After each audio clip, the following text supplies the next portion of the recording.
Well, hello and welcome back to another episode of Legendary Leaders.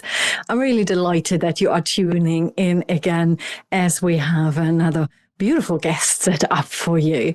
We're going to start with a question right away here today, and that is, what does it really mean to shape culture? Not through fancy mission statements, beautiful posters about our mission and vision and culture on the wall, but through the smallest daily actions, our behaviours, basically, how we show up in this world. And in today's conversation, I am joined by Augusta Vivian, CEO of Higson, a consultancy helping senior teams lead through change, build inclusive workplaces, and embed culture that actually sticks, not because of the fancy words, but because of consistent behaviours that go beyond promises. Our conversation goes well beyond leadership theory too. We begin with something personal, and that is how parenting has deepened Augusta's perspective on trust, presence, and her own behavior. And we explore how small everyday interactions like greeting a bus driver, sharing toys, showing up for a colleague become the building blocks of how we treat one another at scale. From there, we dive into the power of micro behaviors in shaping organizational culture. What are the cues we reward? What habits are we modeling without even realizing it, for example? And we also talk about why presence is a real leadership skill, not a luxury. How inclusion really gets built, not in strategy decks, but in the room. That includes virtual rooms, by the way, as well. And how to use kindness as a lever for performance, not as a soft add-on. It's a conversation that will nudge you to look differently at how habits, tone, and attention shape the people around you at home, in your social networks, and at work. So here's something to reflect on as you listen. What small behavior in your day might be quietly setting the tone for others? Well, let's get into it, shall we? Enjoy today's episode.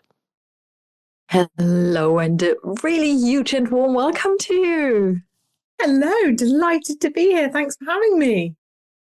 Well, it's been long in the making, and we made it. And I admire you joining us here today, especially with a sick child in the room next door, perhaps, or definitely close by. And you said she's only 17 months old, right?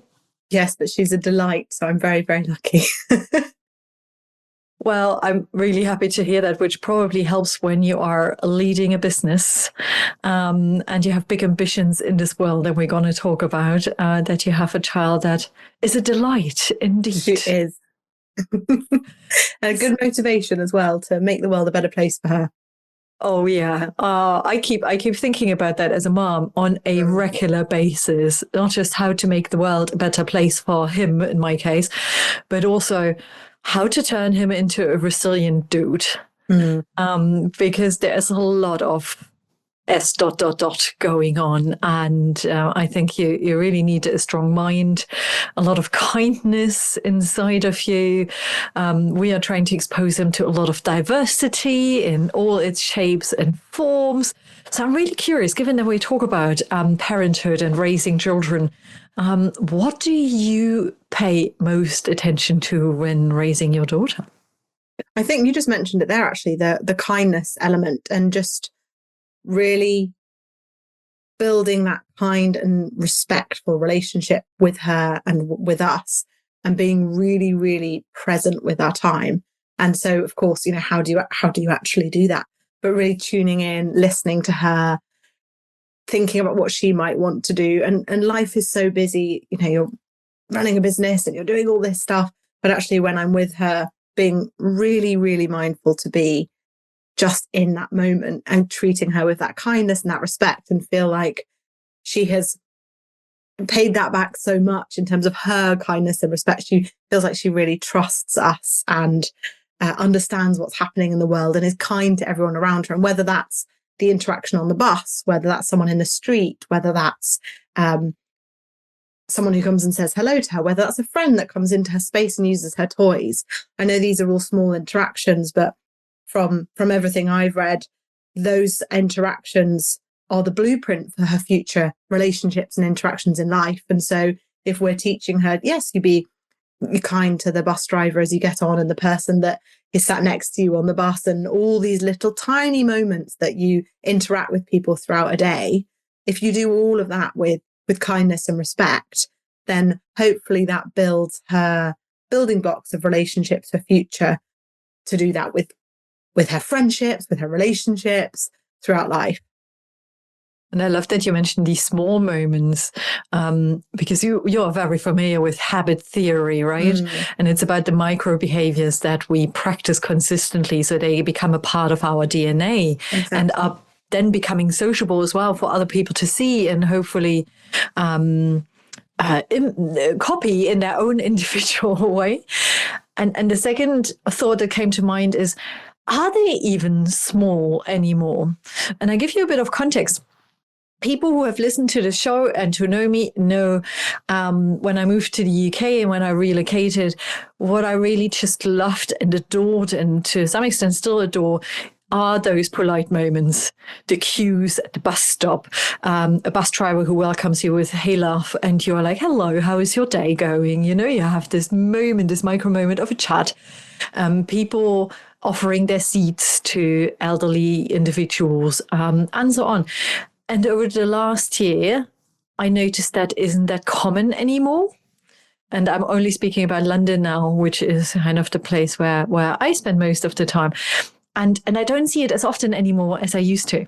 And it makes me really sad in those moments. And at the same time, I'm going to translate it into, so how can we even do more of it and keep those behaviors alive?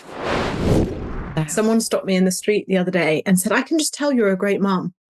And it was so random and out of nowhere. And it reminded me of something that I had told to myself of, if I see something great in the street, I want to tell people, because you don't get that recognition. And, you know, someone holds open the door for you or offers you their seat, you know, you're thankful and you're kind. But actually, if you see someone do it for someone else and maybe they don't notice, say, I saw you did, that was really kind.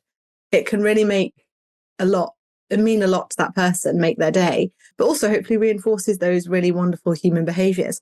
I have to say, perhaps because I've got a little one, and often when I'm out and about, I'm with her, and I live in York, not in London. I've been blessed with the huge amounts of wonderful interactions this year, whether it's, as I say, you know, on the bus, just in the street, anywhere. Reminds you that humans are wonderful, lovely beings, and sometimes we can get wrapped up in our busy world, and taking that moment to step out of it. You are spot on with that. And I also believe energy attracts energy. So if you show this energy that is positive, that is full of gratitude, that is kind, I believe you see more of that around you as well. Yeah. Well, you're sending it out there, and then people maybe reciprocate. Now, I'm convinced that kindness plays a huge role in your leadership role, in the work you and your team members are doing on a day-to-day basis. So first of all, let us know a little bit more about Higson, your ethos, and then move slowly but surely to what the role of kindness is in your work.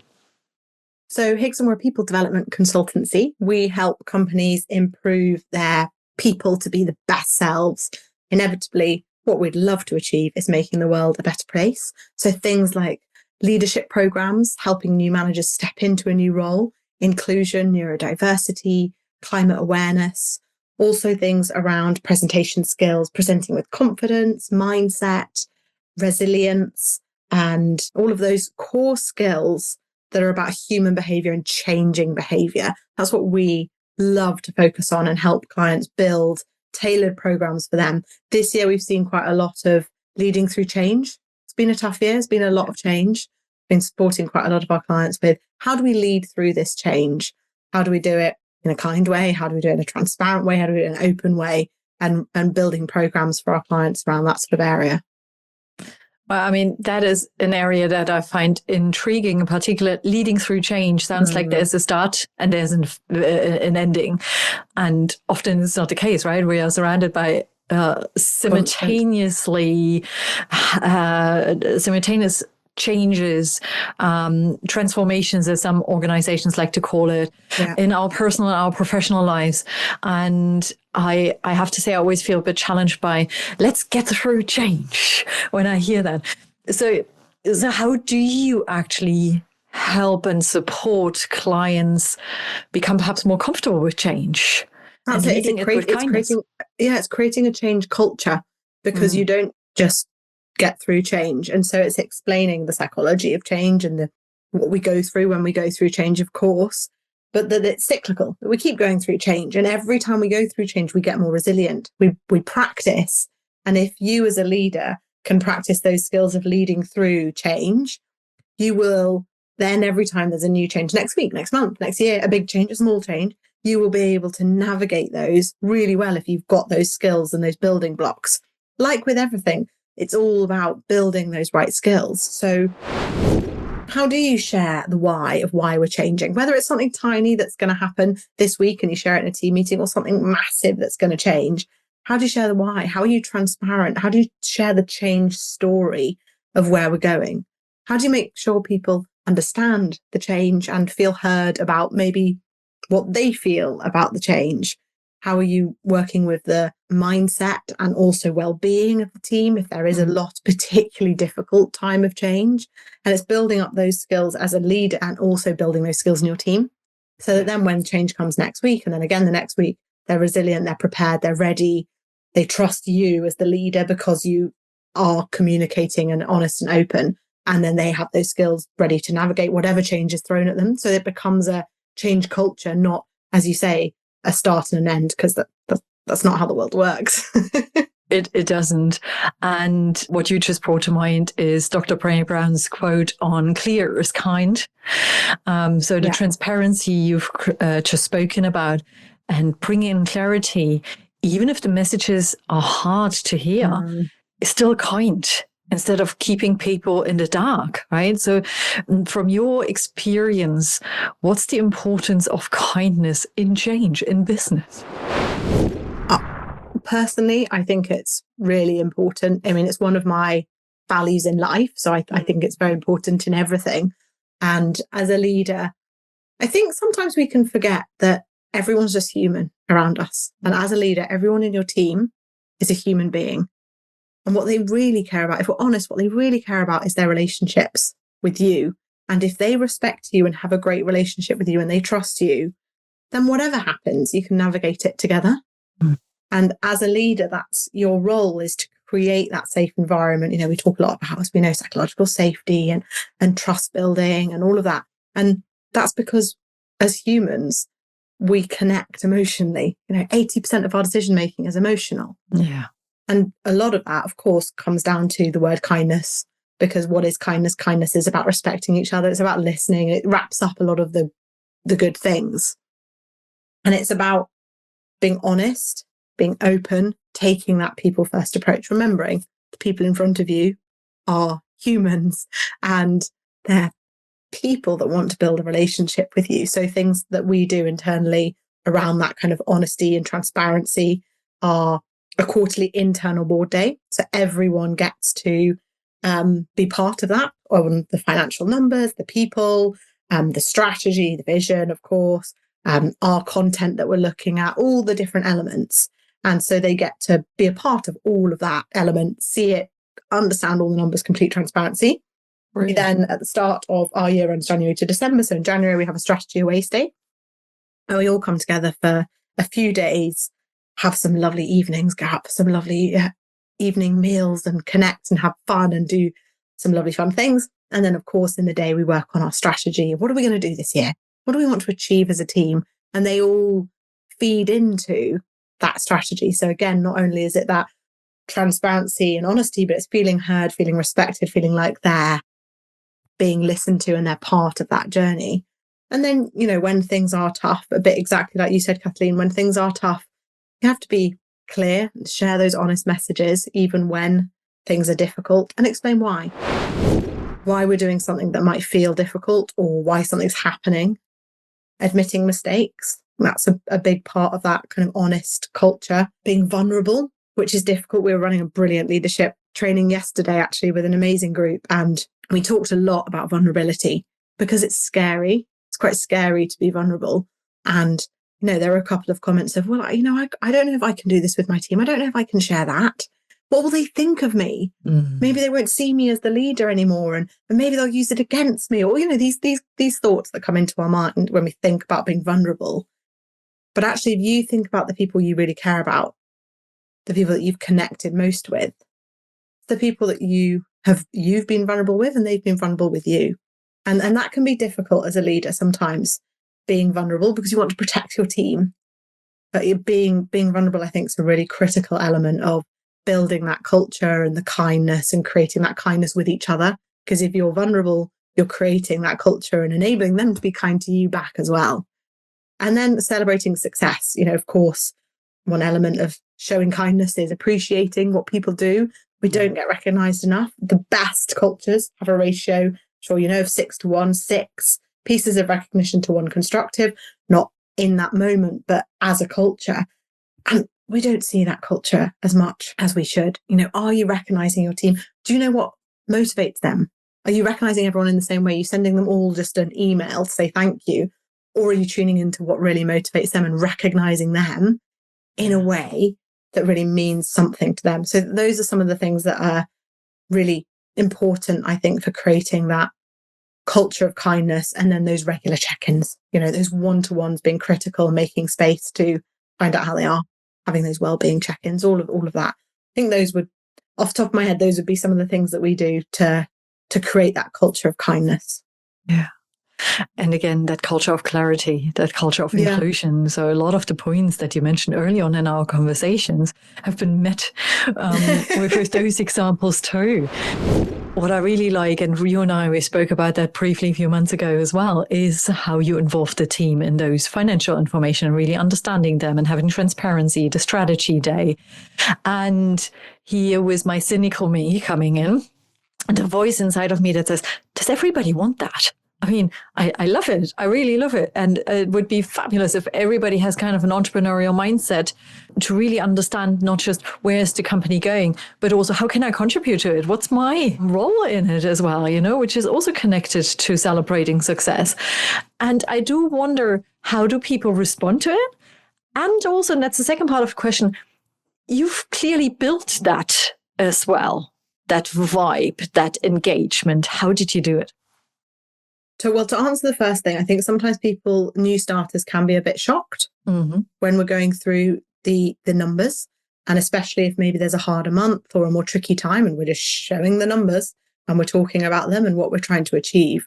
We don't have individual sales targets, not something that I believe would work for us as a culture.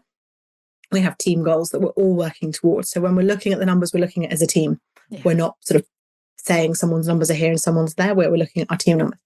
And I think sometimes for new starters, they can be a bit taken aback and a bit surprised by the transparency of the numbers. But the feedback has always been, wow, that is enlightening that you're so transparent and honest about that. And sometimes it takes a while for some people to understand the numbers. Some people get it straight away and want to be right in the numbers. Some people over time recognize the patterns in the numbers, and it's not about the number, but it's recognizing the patterns and how we visually show where we're going and things like that. And so, of course, for different people, numbers mean different things, but being connected and understanding, where are we going? Why are we doing that? What's important right now? And we don't just look at the numbers. We look at the strategy, the people, the content, the clients, the feedback we get. All of that is part of the board day and the transparency. And it all feeds into that bigger picture of where are we and where are we going. And I think people really appreciate being trusted with that information. Because sometimes, as I say, if you're having a difficult month, it might be difficult information to share, but you trust your team to support wherever we are and where we're going. Yeah. And I think in terms of how we've created that culture, it's just from the beginning, being open and transparent. That's just what we do. We share the numbers. We're honest and open and transparent about that.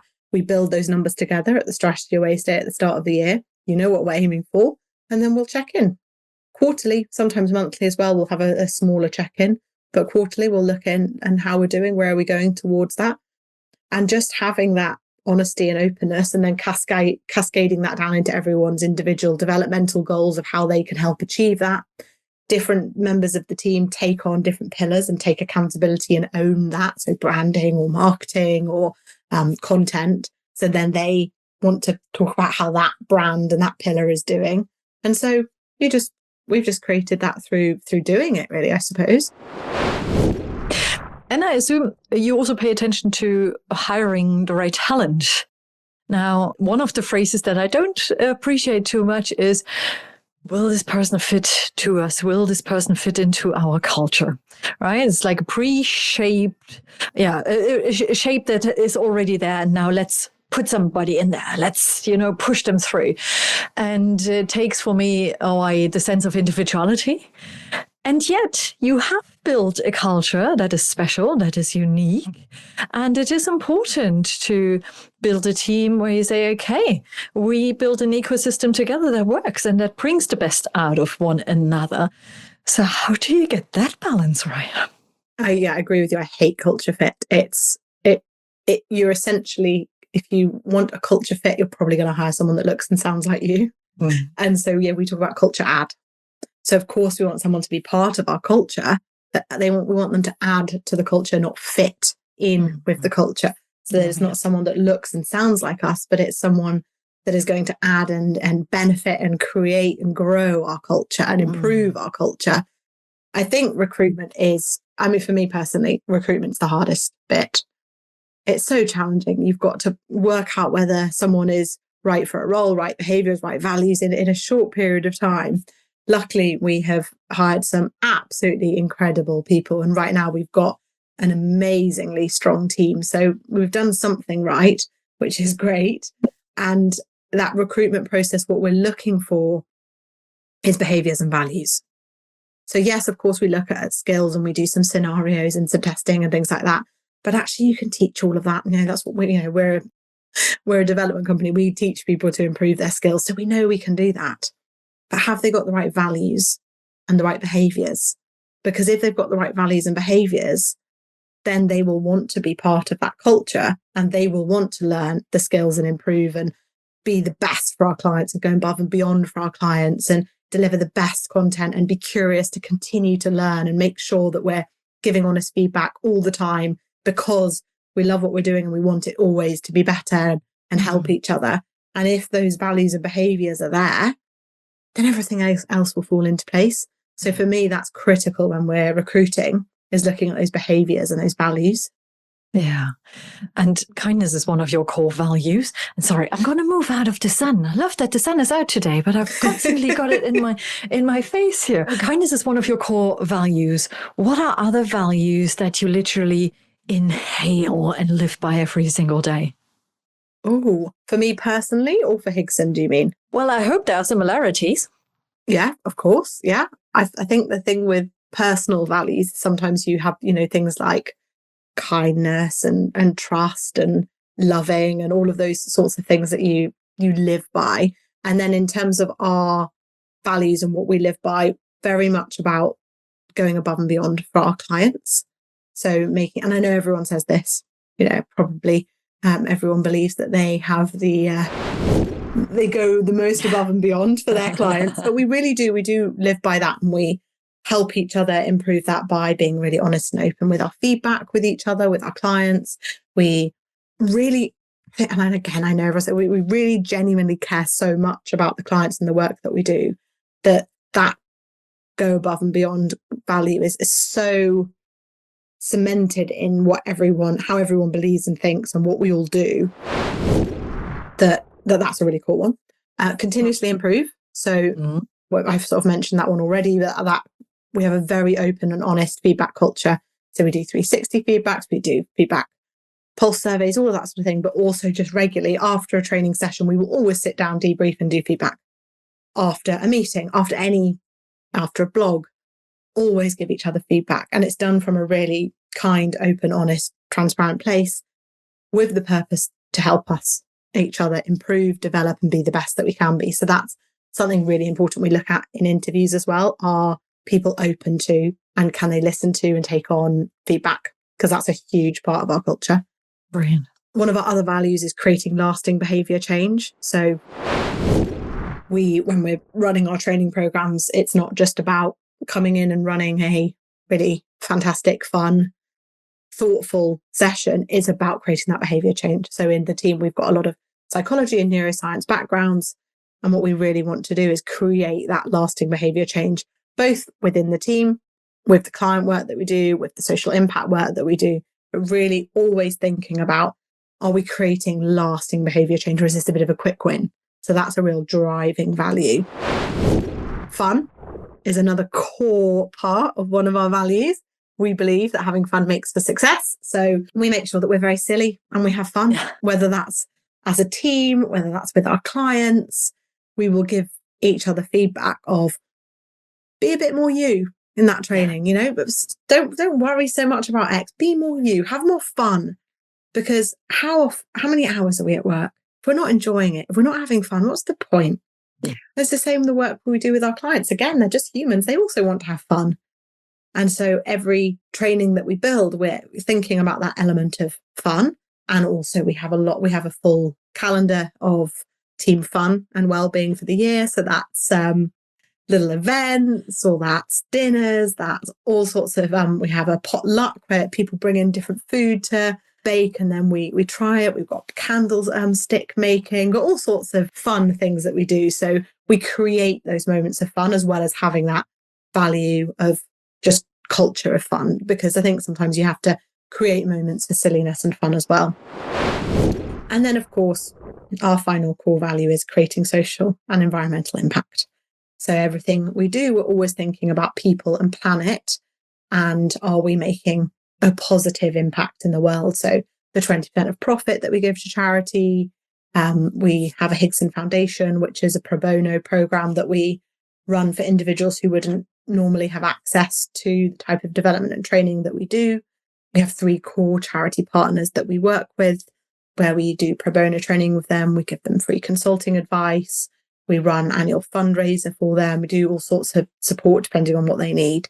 And then each member of the team can nominate a charity that they want to work with each year. So a charity that they really love, that's close to their heart. There's a set amount of hours that each person can allocate to a charity of their choice. And then we're carbon literate. So we're accredited, and we can then help and support our clients with that. So not only is it running through kind of some of the structure, it's also hopefully what we'd love to do is influence our clients and the people we interact with as well around some of that social impact. I don't even know where to start. There were so many follow-up questions, reflections. Sorry, that was a bit of a download on our values there. That was brilliant. And I'm going to start with the following. What I found I'm finding extremely refreshing is that you do make time for fun, for playfulness is the word that I really love and live in business as well. That you do make time for charity, for pro bono support. And I love that on so many levels. But one of the levels is, and listeners will heard that from me a few times, how often do I hear, we don't have time for this? It's really busy. It's hectic. The day just has 8 hours, 7.5. It depends on how much you work, obviously.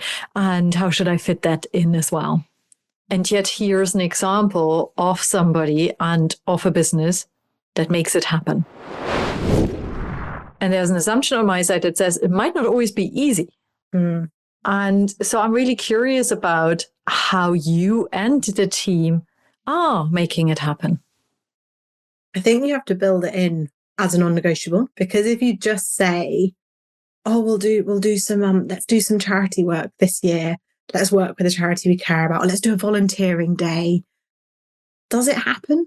Maybe one volunteering day in the year. Is it a bit of a tick box? I'm sure it's fun and it's lovely and there's no reason not to do it. But is there more that you could be doing? And I think that's, for me, it should be a non-negotiable for businesses. If you think about, every business has its own speciality, has expert skills. Imagine if every single business just gave a small percentage of their time, of their expertise, to make the world a better place, put that towards social good, whether it's charities or a good reason.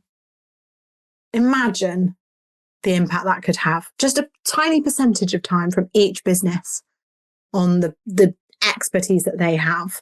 Not only would it be amazing for social impact and the planet and people, it is good for recruitment. It's good for retention. It's good for development. Mm. We're seeing that now, aren't we? That people want to work for companies that are doing good. Yeah. So it does make sense to do it. So for me, it's a non-negotiable. And that was one of the reasons I set up Higson, was I thought I wanted a business that could do business differently, not just the money-making side of the business, which of course is important to run a business, but also on the side of that, can't we give some of this expertise to the charity world and support and develop them without being a charity?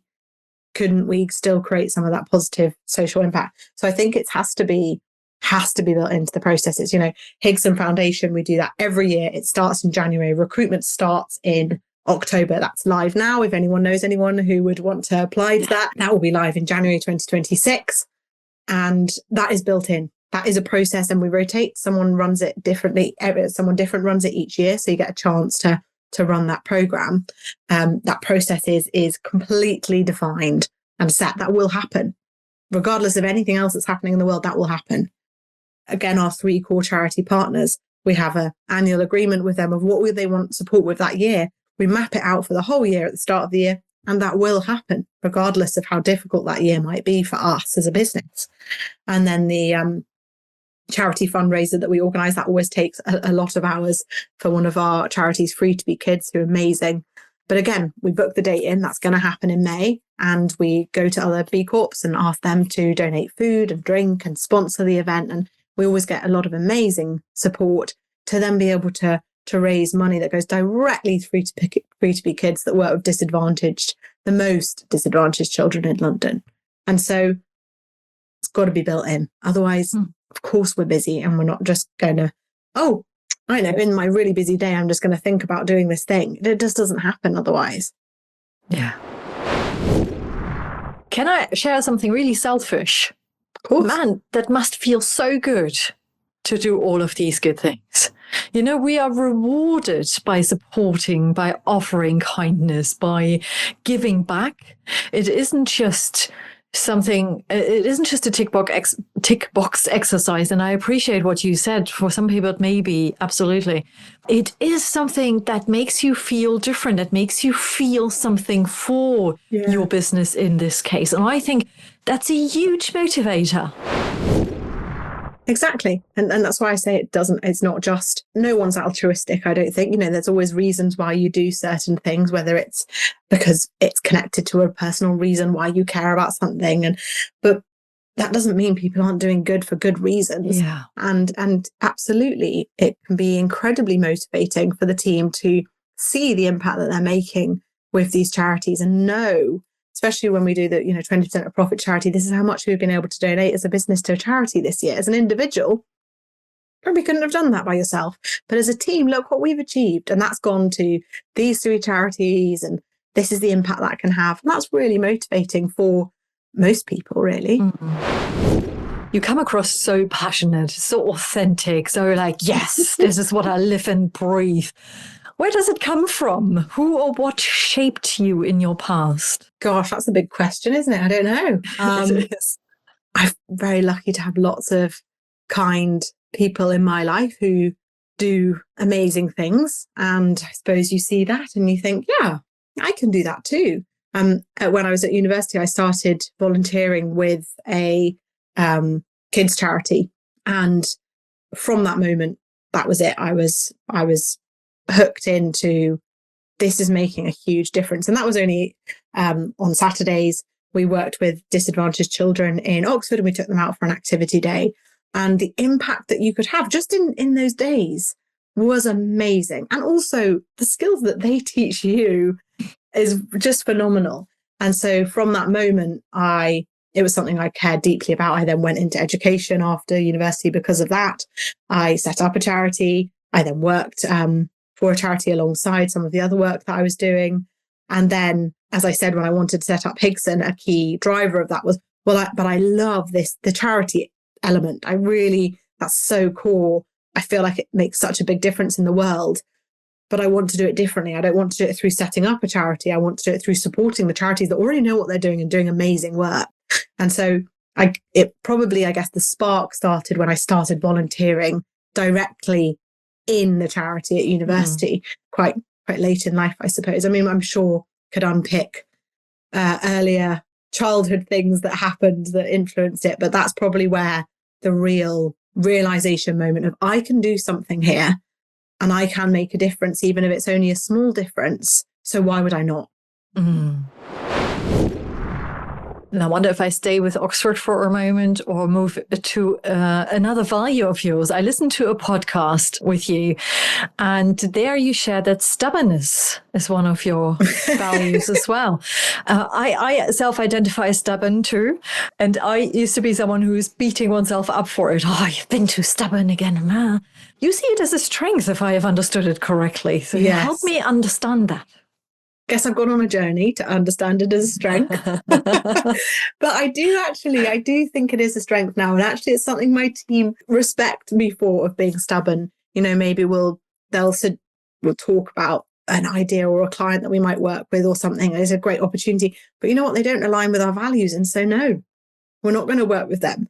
But Augusta, no, we're not going to. And then actually they recognize why that is the case, and that business is not doing good in the world and they don't align with our value, and everyone understands it. And of course you explain the why and everything, but being really stubborn about your values is important, because otherwise you're going to just blur the lines. And being, as I said before, you know, stubborn that Higson Foundation will happen regardless if it's been a difficult year, and the supporting the charities will happen regardless, and just stubborn that those things are going to happen. And I think also a bit like helping with the charity, I'm stubborn that we should be doing this. I believe we should be doing this. And I guess if you can turn that into a strength, if you really are if you believe in your values and you think they're coming from a good place, then be stubborn about them.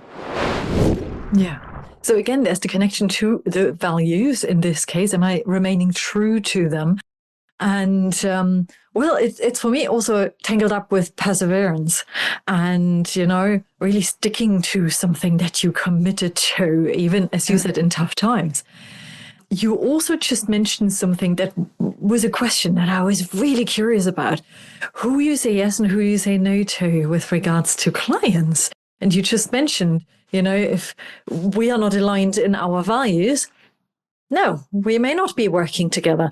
What are other factors that play a role in your decision making there? I think just thinking about, you know, are they doing good in the world? Do they want to be doing more good in the world? Are they coming from we need every type of business that we've got in the world. So it's not, we won't work in that sector because we need all the different sectors. We need all the things to make the world work. Yeah. And so if you are going to work with companies, what values have they got? What are they trying to achieve? What do they believe in? Are they trying to do good in the world? And are the people that you are then going to be working very closely with people that care and are kind and doing great things? And that's meant that we have worked with some incredible and continue to work with some incredible clients. We love all our clients. Everyone on the team wants to and gets excited about the work with our clients. And that's so important. You want to really believe in the work that your clients are doing and want to work with them, whether it's about the people and the values of the people within the company, or whether it's about what the company's trying to achieve. It really motivates you to want to do an even better job. Yeah. And again, now I'm building this connection as well to the fun part. You mentioned early on that you may say to team members, you can be a little bit more you, you know? Don't worry about that. Be you. And that strongly resonated with me, because if you can be you and you bring your fun side in, usually you do better work. I at least do. And the feedback is far more positive. And I think if you work with clients, you click with, perhaps that's the wrong term, but you feel aligned with them and you truly are on the same wavelength to achieve something good in this world, you can be more you can be more open, you become more transparent, clearer, the trust is being built more quickly. So for me, it ticks so many boxes on the journey to trust and to do some great work. And exactly. And not having to hide who you are or dress in a certain way or act or speak in a certain way. Actually, you be you, and maybe that might be different to what those individuals have experienced before about who comes in and is a consultant. Maybe you look or sound a bit different to that. And it will take them 5 minutes to get over that and recognize how fantastic you are and what an expert you are and how brilliant you are. So it doesn't matter. Just you carry on being you. Yeah, loving it. I'm going to jump back to Oxford for a moment. Oxford University, one of the big renowned universities in this world. And I wonder if at all, what impact did Oxford have on you and the ability to study there, to go to university there? I think the skills that Oxford taught me, which probably is the same for many people if they've gone to university, is that resilience. You've got to keep working and keep going, and it's tough. It's really quite tough at times. And we had tutorials where you get really challenged on what you're thinking and why you're thinking that and why you've said that and what you're doing. And you've got to make the case about why you've written that in that essay. I studied psychology. So, really supporting and believing in what you've done and actually having to debate for that. So I think the real skill that was developed there was that resilience and probably that belief in what you're saying and challenging that. Do I actually believe in this or do I not? And if I do, yes, I do, and really going with it. So it sort of taught me that skill. And I was lucky enough to be in an amazing college where I met some incredible people from all over the UK and made some fantastic friendships who, of course, then influence your life, and the values that they have very aligned to my values today and continue to be really good friends. So those values that you pick up on, which I think are quite strong, were strong within the college that I was at, Oxford, as well. It was very open, inclusive, kind. Those were really, really critical values for that college. So I think a lot of those values actually started to really come out and strengthen at university. Well, now loads of institutions, companies speak about let's build an inclusive culture. And you just mentioned that inclusion was one of those values in that college in particular. What does it really mean to shape and create a truly inclusive culture? Yeah, you're right. It is talked about a lot, isn't it? And thinking about what does inclusion really mean? And so I think sometimes we can get confused with inclusion as well. We can get confused with diversity and inclusion, and people think inclusion is about making sure there's a diverse range of people there. That's diversity, yeah, absolutely critical. But the important thing, especially as a leader, your role is to include that diverse group of people. So the diverse group of people is perhaps the role of recruitment to get the right people, a diverse range there. But as a leader, what inclusion is about is making sure that circle is around those individuals. They all feel part of whatever it is that you're building. They feel like they can be themselves. They feel listened to. They feel heard, and they're really part of something rather than just a diverse group of people. You might have heard the stat that a diverse board is more effective. Well, it's actually not if those individuals are not included and don't feel included.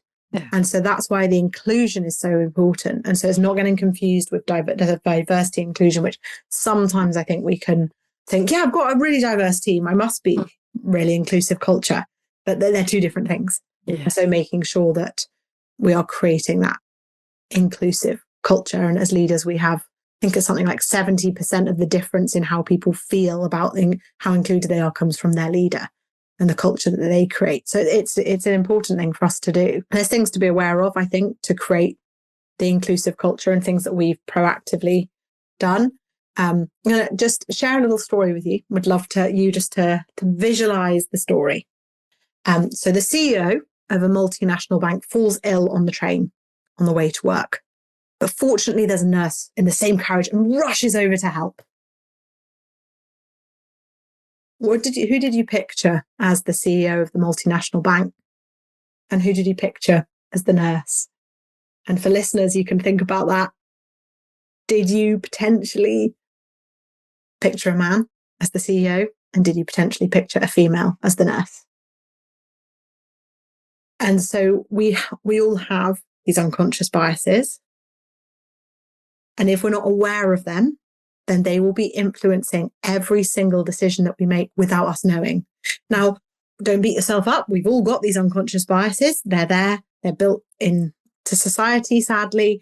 They evolutionary. Sometimes these biases have been really helpful to us to keep us alive, but now maybe not so helpful. So we need to challenge those biases. We need to be aware of them and challenge them. Otherwise, they will impact the decisions you make as a leader, whether that's recruitment, whether that's who you promote, whether that's who you choose to come on a project with you. And so being honest that they exist and then being aware of them and challenging them. We can't just get rid of biases. They exist. They are there. But being aware of them is I think, the most important thing with inclusion. So, we've spoken already about culture fit. And one thing that comes into that quite a lot is similarity bias. I prefer people who look and sound like me. That's what similarity bias is. And so challenging that, having processes in place to ensure that you're not doing all the things just because someone looks and sounds like you, but actually from the right reasons. And so not always going on your guts feeling, but actually thinking about, why do I feel that? Is there maybe a bias that's playing in here? Not beating yourself about that, beating up yourself about the fact that there are biases, but just being aware. And, we spoke at the beginning about our children. That's something I try really hard with my daughter, of the language that you're using. Policeman versus police officer. If all they're hearing are male terms for certain roles, then they might think those roles aren't for them from such a young age. That's starting. Yeah. And so just changing some of the language. If you're crossing the road, do you say green man or do you say green person? Why should it be a green man? I always make sure I say green light or green person, and always challenge people if they say green man. Because otherwise, again, you're just these little moments where you're creating a certain bias in people's minds about what you can, what you can't do, or where you're going, or who's more important. And so just being really, really aware of those things, I think are important. And there's more practical things you can do for inclusive leadership as well, of course. We had a situation at home yesterday. It still makes me smile. My son decided to tell me he wants to get married. He chose his life partner, and it's a boy from his preschool.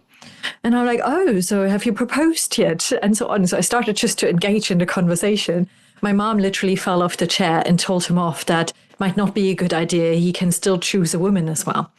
And that went against my values completely. Because they are young, they are going to figure out along the way what they want for themselves, if they want to marry at all, or whatever it is, right? So we have a very open kind of household and mindset with regards to that. And I felt this huge conflict between what's been the message that has been shared with him in this moment. This is what you can, what you can't do. These are the choices you have to make because of traditional views of the world versus what we are trying to practice every single day.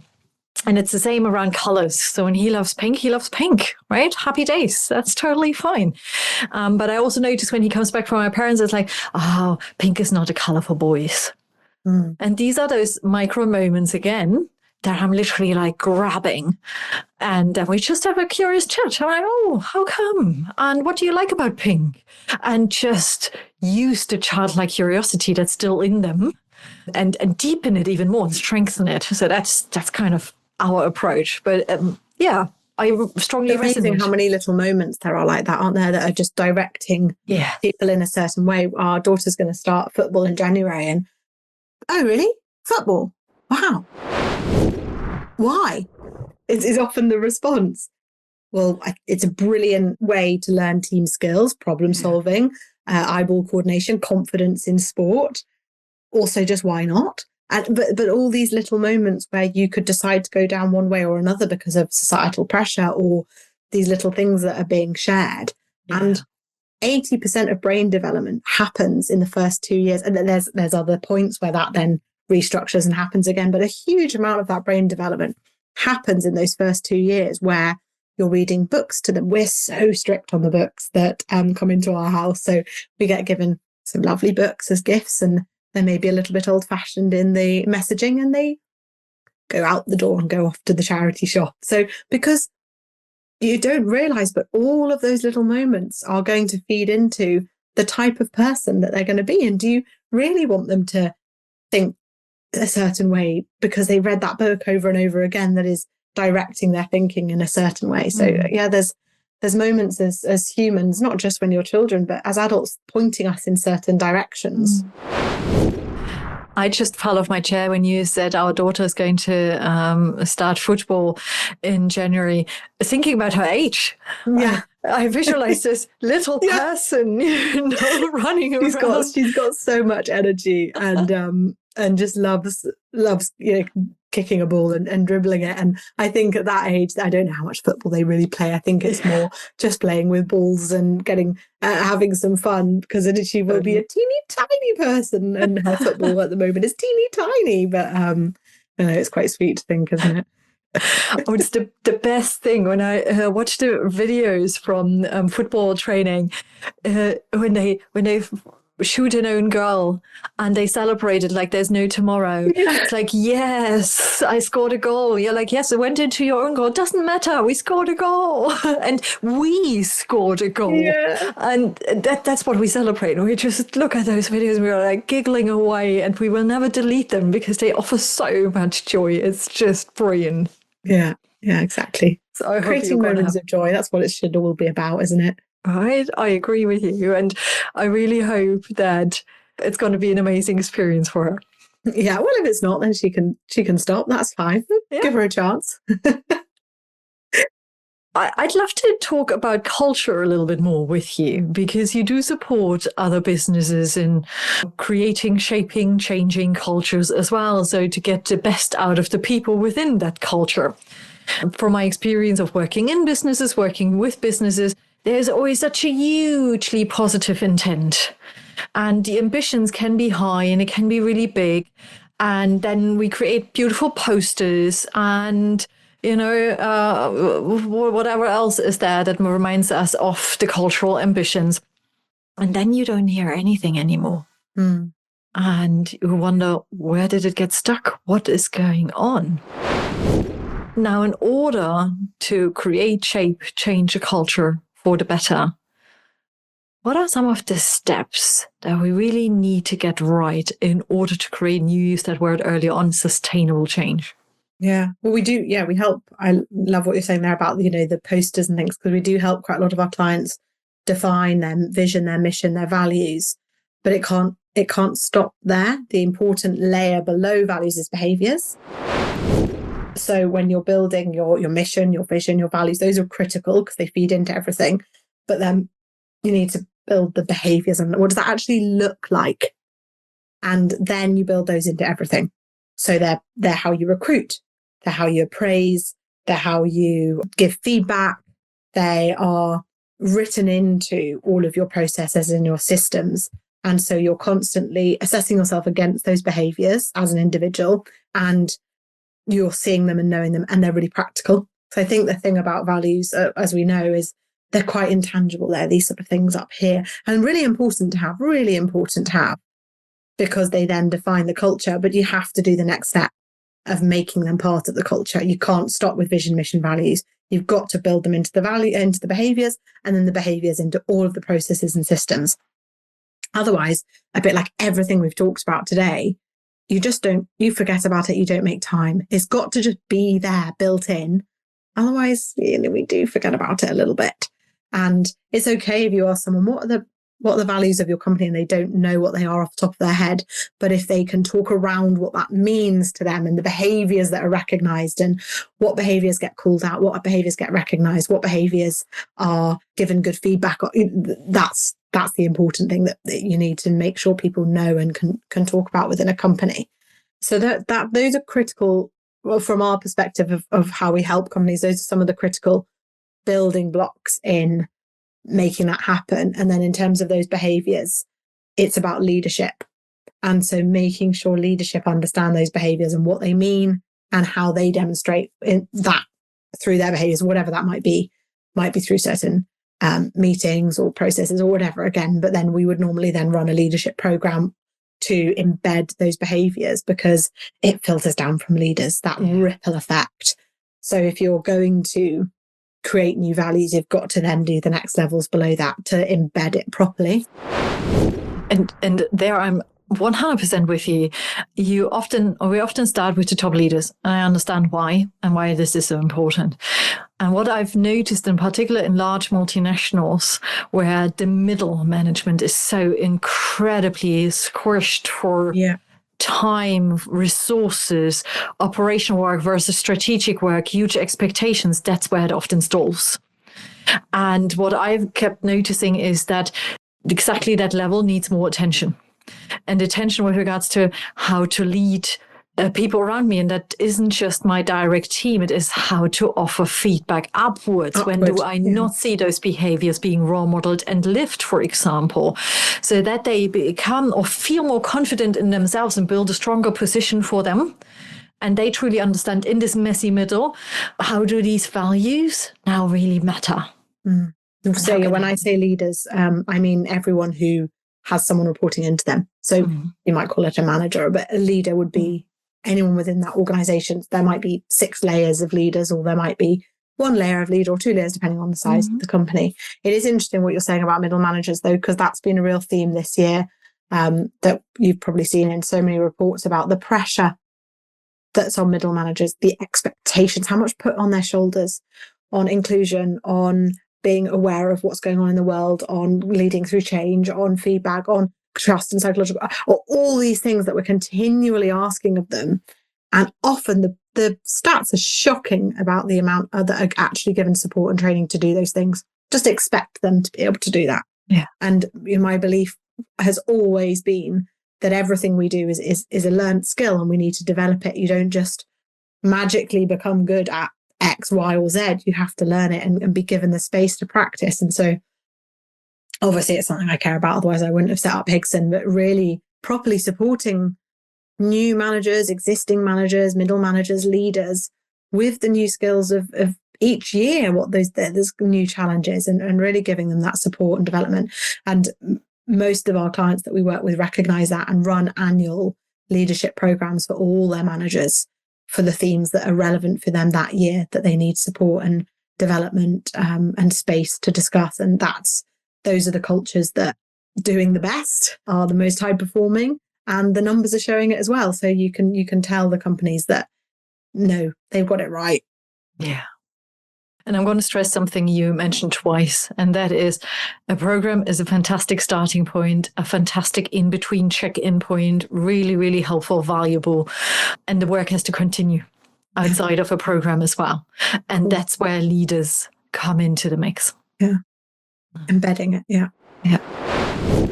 You spoke about celebrating success early on. I love to celebrate success, but you know what I also love? Celebrate failure. And that's the wonderful Carol Dweck says, right? Failure is only failure if you haven't learned anything from it. So what role does failure play? And here's again a double whammy for you. What's been a moment of failure in your life that really shaped who you have become, or your trajectory, whatever it is? Yeah, we often talk about with failure. I read a book quite recently about the different types of failure. An intelligent failure, which is where you have tried to do something for the right reasons and you failed, but you've learned from it. Then it's that intelligent failure, and we should celebrate that and learn from it. There's a few things we do as a team to create that culture of being open to failure, sharing failure, learning from failure. So we use the tool Rose Thorn Bud. If anyone's listened to another podcast, I always talk about it. I love the Rose Thorn Bud tool, where Rose is a success, Thorn is a challenge or mistake, and then Bud is an opportunity or something you're excited about. And when we talk about the Thorn, the challenge, it gives everyone a chance to say, you know what, I made this mistake this week, or I found this really challenging and I'm not sure I approached it right. And it creates that safe space to talk about that as a team. Someone shared yesterday that they use the language conundrums. They start the team meetings with, what are the conundrums from this week? So creating a space to talk about mistakes and conundrums that might have come out of the week. So I think that's something we do to just one element. There's lots of things that we do around that, but we're talking about intelligent failure and how do we create that culture. More difficult question, the failure that I have had. I can't point to one big thing off the top of my head. There's probably absolutely thousands and thousands of failures. But it's actually the small failures that have stuck with me more, of things like trying to do a daily stand-up where every morning we all meet and say about what you're going to do that day and what's on your to-do list. And I read about this, stand-ups, daily stand-ups, what people do in companies, what you do as a founder, you start these stand-ups. So I put it in place. Everyone hated it. It was awful. You're kind of there saying what you're going to do. Like, what am I doing today? And you've obviously you've got lots to do, but and then you sort of start kind of making up things a little bit. Kind of, why have I got less to say than what they've got to say? And actually, does everyone really want to get on a call first thing in the morning when they're just waking up and having a cup of tea and trying to think about their day? No. And so that was an absolute failure of trying to create something that I'd read somewhere was very important to have stand-ups. Luckily, with the culture that we've got and the honest feedback, the feedback came back that, that is not working for us. And thank goodness, because I hated them as well. But, it's those small moments actually have stuck with me more, those small failings where you think you should be doing something a certain way because you've read about it, or, every other founder seems to be doing this. So you do it and it's an absolute flop. I'm loving it. I remember the escalator meetings in the morning. So here are your numbers that you have to achieve today. Here is such and such. And when you said, and then you start to make things up, I'm like, yeah, I remember those days. And it was nice to get together, have a little huddle, but times have changed. And as you said, not everybody is right away ready to go in the morning. Yeah. That's also the world we live in now. So play also into the energy patterns of people is really important. Yeah, a couple of people in the team, absolute morning people, raring to go. And then the rest of us, including me, not a morning person, sort of, my brain's not there yet. Well, that is good to know as a mom of a 17-year-old who I believe probably wakes up earlier in the day. Maybe not, given that she's such a delight. 7:30, so it's not too bad. Those are some of the moments when envy shows up. I think because sleep is a very big priority for me and always has been. There's the psychology of sleep and lots of books and things about, and me and my husband have always taken sleep very seriously for ourselves. So we've from the start taken it very seriously with her that she must get the allocated amount of sleep. So we've been very precious about sleep in our family. I think I shared with you at the beginning that I'm actually expecting twins. And I think that's going to absolutely all go out of the window.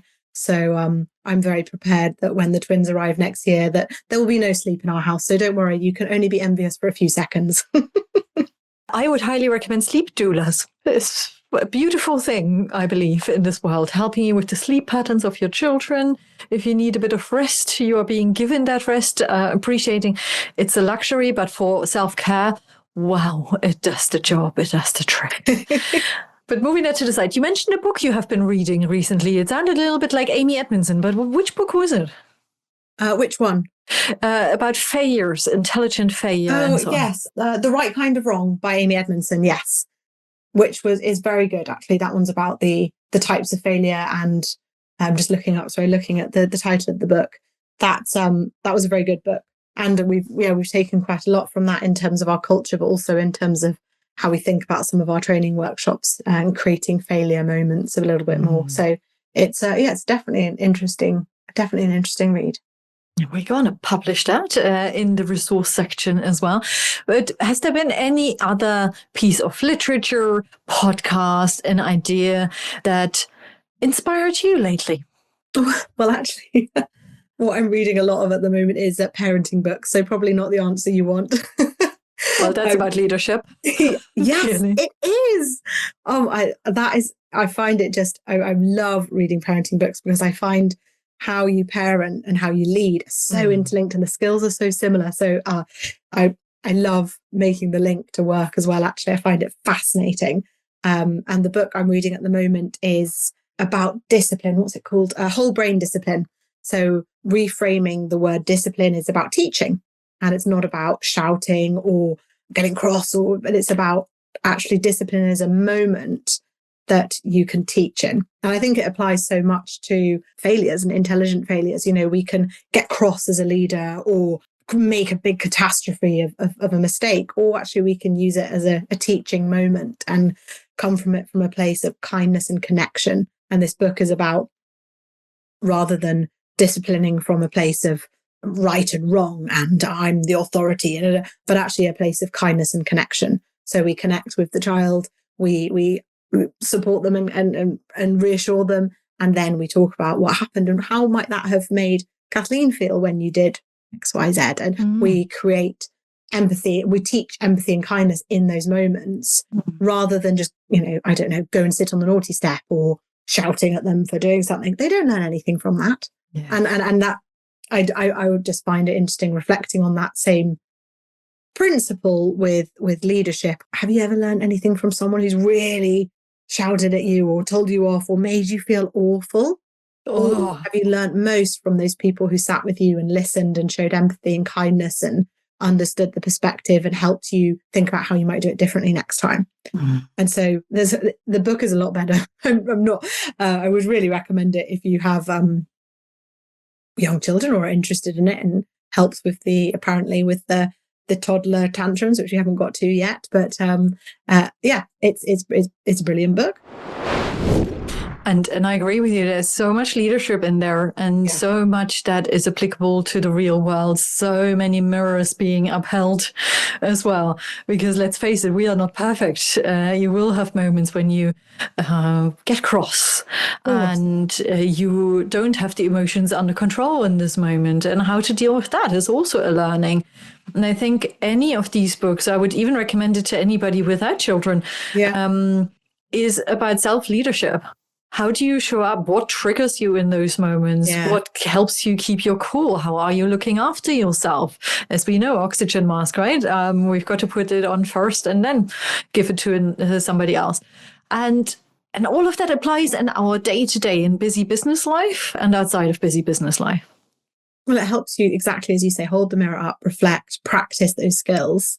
And I believe having become a parent has made me, hopefully, but it's definitely made me think about being a better leader. To ask my team if it's made me a better leader, but it's definitely made me think about being a better leader and helped practice and develop some of the skills that I know are important, but it's given me more space and time to reflect on them, I suppose.